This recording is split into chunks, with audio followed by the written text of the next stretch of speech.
লক্ষ্মীপুর সদর উপজেলা পশ্চিম যুবদলের আওতাধীন ১৬ নং শাকসর ইউনিয়ন যুবদলের উদ্যোগে এক মত বিনিময় সভা অনুষ্ঠিত হয়েছে।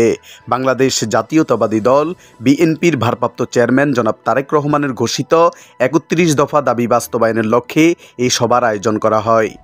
শুক্রবার ২৭শে মে বিকেলে শাকচর মদিনুল্লাহ হাইস্কুল মাঠ প্রাঙ্গণে অনুষ্ঠিত এই অনুষ্ঠানে বিপুল সংখ্যক নেতাকর্মী ও সমর্থন অংশগ্রহণ করেন।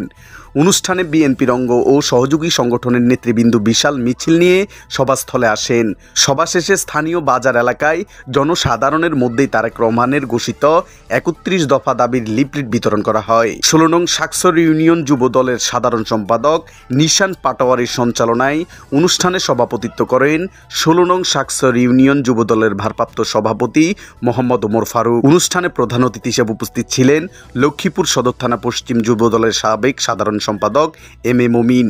বিশেষ অতিথি হিসেবে উপস্থিত ছিলেন লক্ষ্মীপুর জেলা ছাত্র দলের সিনিয়র যুগ্ম সাধারণ সম্পাদক আমির আহমেদ রাজু, দালালবাজার ইউনিয়ন যুবদলের সভাপতি জাকির হুসাইন।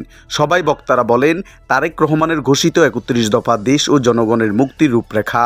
এই কর্মসূচি বাস্তবায়নে যুবদলকে আরও সক্রিয় ও সাংগঠনিক ভূমিকা রাখতে হবে। বক্তারা বলেন, তারেক রহমানের ঘোষিত ৩১ দফা বর্তমান সময়ে সবচেয়ে প্রশংসিত ও জরুরি রাজনৈতিক কর্মসূচি। যুবদল, ছাত্রদল, স্বেচ্ছাসেবক দল, শ্রমিক দল সহ বিএনপির বিভিন্ন অঙ্গ ও সহযোগী সংগঠনের নেতৃবৃন্দ তারা সকলেই তারেক রহমানের নেতৃত্বে ঐক্যবদ্ধভাবে আন্দোলন চালিয়ে যাওয়ার দৃঢ় অঙ্গীকার ব্যক্ত করেন। আওয়ামী লীগের অনেক বখাটে লোক, সন্ত্রাসীদের লোকের দ্বারা আপনারা আতঙ্কিত ছিলেন। আপনাদেরকে সশরীরে আপনাদের বাড়িতে গিয়ে আপনাদের মা বোনদেরকে হুমকি দিয়েছেন। সেই হুমকি ধুমকির অপেক্ষা করে আপনারা যারা রাজপথে মিছিল মিটিং করেছেন, আপনারা যারা রাজপথে সক্রিয়ভাবে দায়িত্ব পালন করেছেন, আগামী দিনে আপনাদের দায়িত্ব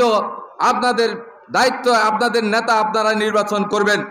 সেইভাবে আপনাদের পাশে সকল আমাদের হাতে একটা লিফলেট আছে, দেশনায়ক তারেক রহমানের ৩১ দফা।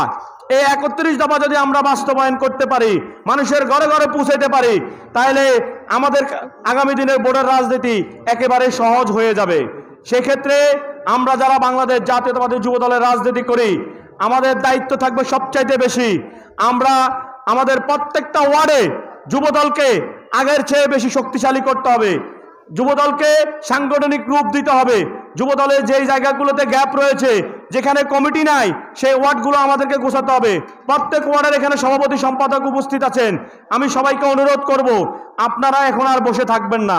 হাসিনা চলে গেছে, দলের সুদিন এসেছে, আমার কোনো কাজ নাই, এই কথা বলা যাবে না।